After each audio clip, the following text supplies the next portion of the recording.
You going to introduce me so I can take them to dinner? Well, because I think that the youth of our country, and well, I'm going to take them to Subway. That's the most I'm going to do is a 12-inch hero each. On them. And I must tell you that this is what I love so much about these people walking through my door at my house and showing me these videos, is that when I heard the purity of their heart and that they've now made big names for themselves and everybody's seeing them, you do any analysis. Okay, so Andrew, bring my audience up to speed. Many of them heard about it, but they don't really know who ACORN is. Please walk us through this from the beginning. Who is ACORN? When did they start? Who funded them? It's the preeminent community organizing group in the country. And at one point, Barack Obama was its lawyer. But this is what it's very important that we start to understand that community organizing is sort of the infrastructure of the left in this country. And it has a nice euphemism, but at the end of the day, it's like we learned last week, quite appropriately, that Van Jones was a community organizer, and his two primary things were taking advantage of the underclass, getting them to think that the white man was after them, and using Mumia Abu-Jamal conspiracy theories in order to manipulate black people to stay on the dole. And that's what these people do. And so you ask... Wait, hold on. He wasn't the only one who did it. What about Reverend Wright? He said that the government gave black people AIDS. Jackson, think about these people who prey upon the inner city. We're starting to see in these videos how it's done. You start to analyze ACORN, and you realize that they're not only being fed by major left-wing foundations like the Tide Foundations, they're being funded by major unions, but you're also finding out that the shakedown operations that they do on groups like Bank of America and Citigroup, they go to them just like Jesse Jackson does. I was going to say that. Didn't Jackson and Sharpton do this for years?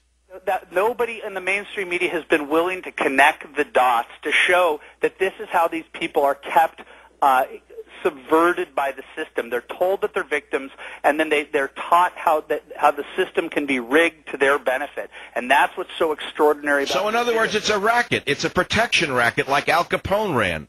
Al Capone criminal racket. They went down. I have a friend and an FBI informant who reported upon that his former left-wing pals were going to bomb the Republican National Convention. When he reported that to the FBI, those two guys went to federal prison. Wade Rathke, the guy who started this cockamamie group, was out there saying that he was a snitch and that these people should have died.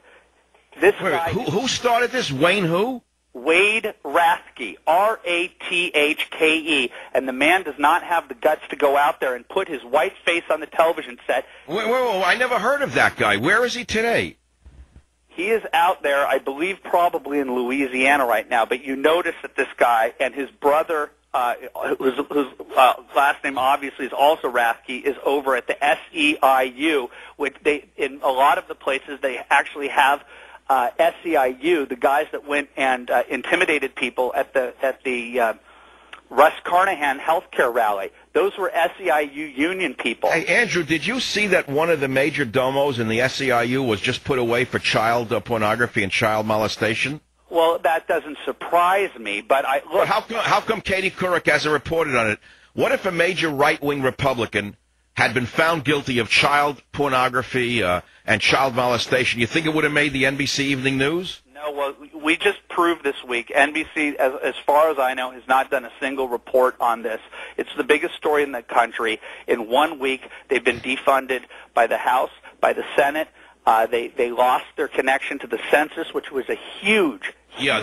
That's going to have a big effect on America. Will that help the votes be counted more honestly? Do you think it's going to really help us have confidence again in the ballot box, Andrew? The reason why I think this is important, no. The answer is no in the short term, but the answer is yes in the long term, because between the Tea Parties and the health care stuff, we really have had our mad as hell, and we're not going to take it anymore. And the thing is, these are bullies. The SEIU gang are bullies. The ACORN people are bullies. They go to big companies, and they thug them into giving them money. And right now, when the bully is running around the playground poking people in the eyes, ultimately, it takes one person like Hannah and James to knock them in the nose, and look at how quickly they crumbled. And I believe that the American people is going to start to derive confidence from the fact that the emperor has no clothes, the mainstream media can no longer protect them anymore, and we're going to continue going after them relentlessly.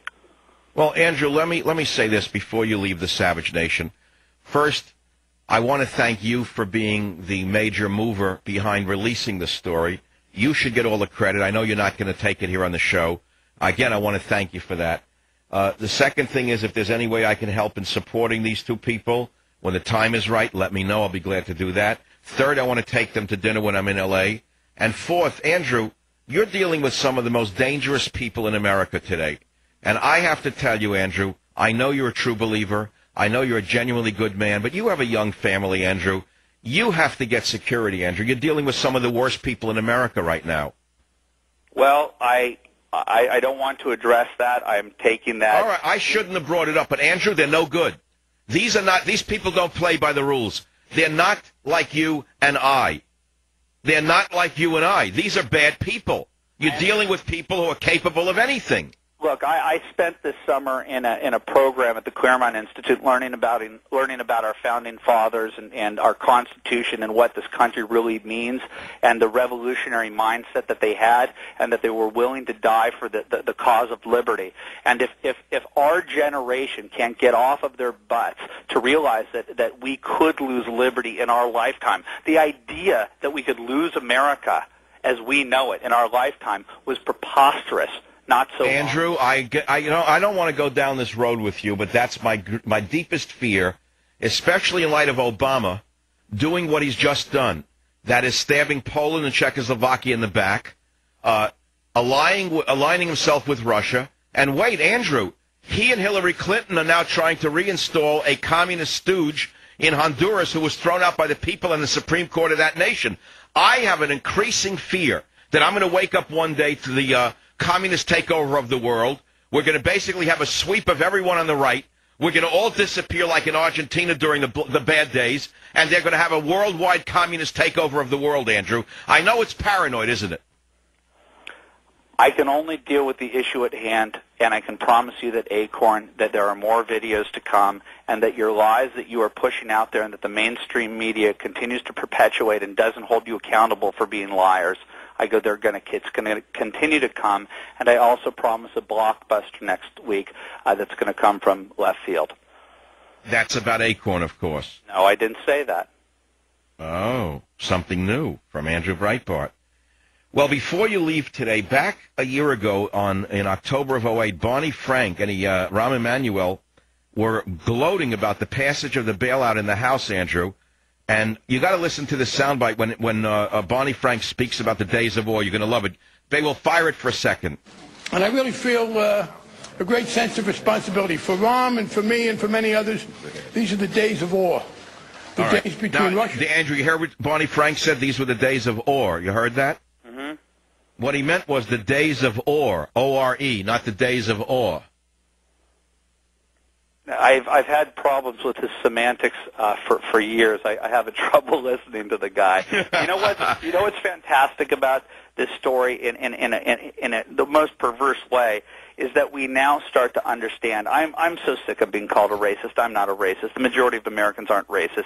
We are now seeing that the Barney Franks of the world have been preying on these people for forever. People are starting to see that they rigged the system in order to figure out how can you get people who can't afford homes to get homes. Obviously, they were going to go into foreclosures. That's exactly what happens. And you see at this office how these people facilitated those loans. Don't worry. Don't report this. You can do this. You can do that. You can break the law. It doesn't matter because at the end of the day, the people at ACORN, at the highest levels, at Wade Rathke and Saul Alinsky, were radicals that figured out the best way to revolutionize the system was to go right through the front door and start the revolution by destroying the country from within. They've been exposed, Michael. Andrew Breitbart, the Pulitzer of our time, thank you for being on the Savage Nation. Thank you, Michael.